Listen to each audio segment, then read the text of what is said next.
अस्सलाम वालेकुम। Live with Mazhar Hussain में खुशामदीद। आखिर पाकिस्तान का गद्दार कौन? सेकुलर पाकिस्तान और काश के थोड़ी सी शर्म कर ले हमारे हुक्मरान। हर साल योम पाकिस्तान हो या योम आज़ादी, करारदाद पाकिस्तान का हवाला ज़रूर दिया जाता है। इस मुल्क के क़याम के लिए दी गई कुर्बानियों और जदोजहद को याद किया जाता है। दो कौमी नज़रिए और पाकिस्तान के इस्लामी फलाही रियासत बनाने के वादे को दोहराया जाता है। कायद-ए-आज़म मोहम्मद अली जिन्ना के पाकिस्तान के बारे में विजन और अल्लामा इकबाल के ख्वाब और उसकी ताबीर की बात की जाती है।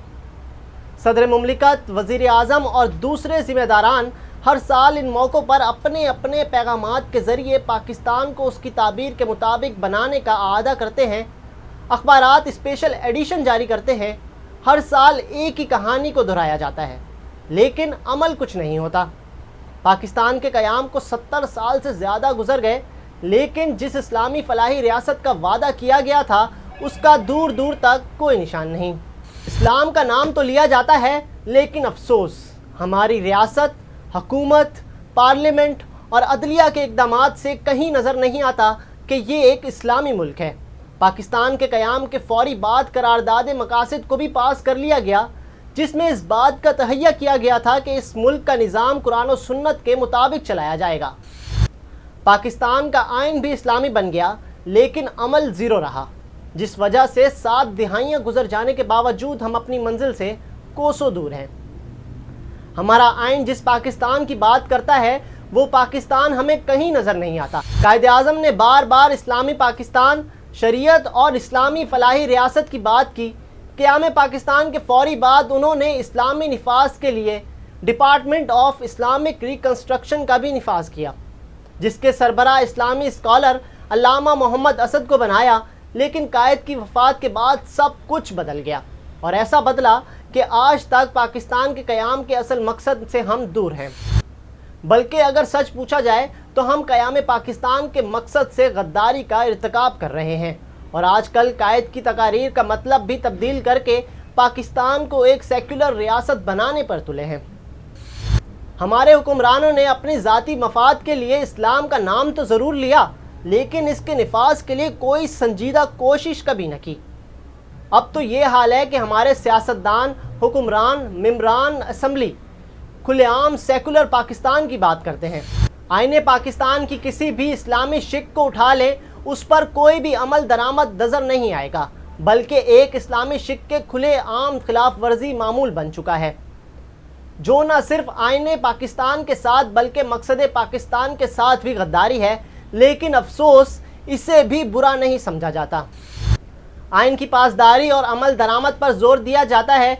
इदारों की सियासत में मुदाखलत पर एतराज़ इसलिए किया जाता है ये आइन के ख़िलाफ़ है। बार बार कहा जाता है कि सब इदारे आइन के तहत मुकर्रर की गई हदूद में रहकर अपना काम करें। आइन की हुक्मरानी का नारा तो बड़ा पसंदीदा है, लेकिन अगर आप कभी ये सवाल उठा दें कि आइन की इस्लामी शिकों पर अमल दरामद क्यों नहीं होता, क्या यह आइन से गद्दारी नहीं? आइन की बालादस्ती और जमहूरियत के सारे चैम्पियन खामोश हो जाते हैं।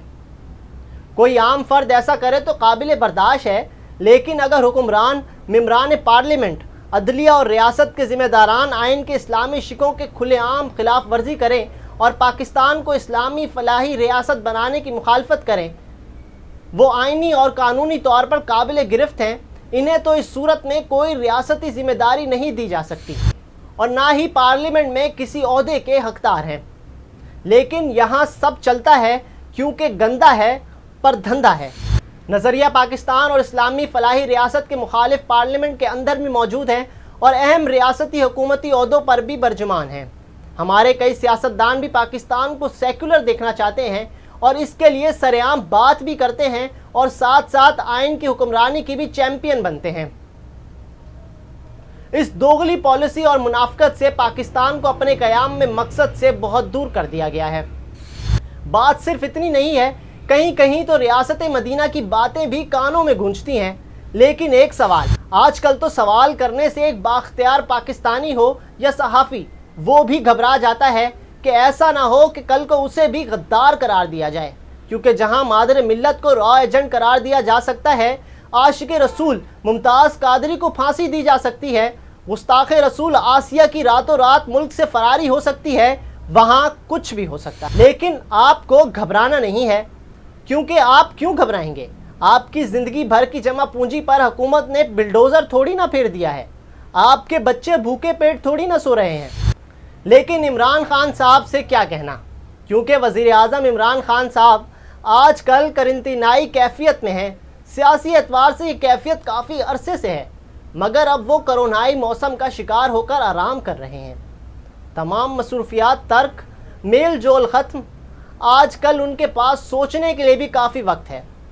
اس دوران 23 مارچ کا دن بھی گزرا ہوگا، ہو سکتا ہے انہیں یہ خیال بھی آیا ہو کہ مینار پاکستان کے جس گراؤنڈ میں انہوں نے اپنی سیاسی زندگی کے سب سے بڑے جلسے سے خطاب کیا تھا، اسی میدان میں قرارداد پاکستان منظور ہوئی تھی۔ اسی میدان میں اس یادگار اور عالیشان سیاسی تقریب میں ان کے والد بھی شریک ہوئے تھے۔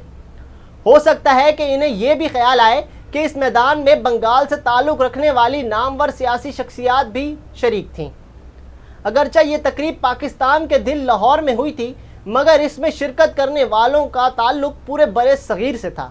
ان تمام سوچوں کے بعد ہو سکتا ہے یہ خیال بھی آئے کہ پاکستانی عوام نے اپنی جائز خواہشات کی تکمیل کے لیے انہیں وزیر اعظم بنایا تھا۔ شاید یہ سوچ بھی ابھرے کہ انہوں نے وزیر اعظم بننے سے پہلے پاکستانی قوم سے بہت سے وعدے کیے تھے۔ خیالات کی دنیا میں یہ خیال بھی آ سکتا ہے کہ ان کے بہت سے وعدے، بہت سے دعوے پورے نہیں ہو سکے، بلکہ پاکستانی عوام کی زندگیوں میں مہنگائی کے باعث اور تنگی آئی ہے۔ پاکستان میں غربت اور افلاس بڑھی ہے، بے روزگاری میں خاطر خواہ اضافہ ہوا ہے۔ تمام تر وعدوں اور دعووں کے باوجود عمدہ طرز حکمرانی سامنے نہیں آ سکی۔ لیکن ان سب کے باوجود وزیر اعظم عمران خان کی جلد صحت یابی کی دعا کے ساتھ پروگرام کا اختتام کرتے ہیں۔ دعاؤں میں یاد رکھیے گا، پھر ملاقات ہوگی۔ اللہ نگہبان۔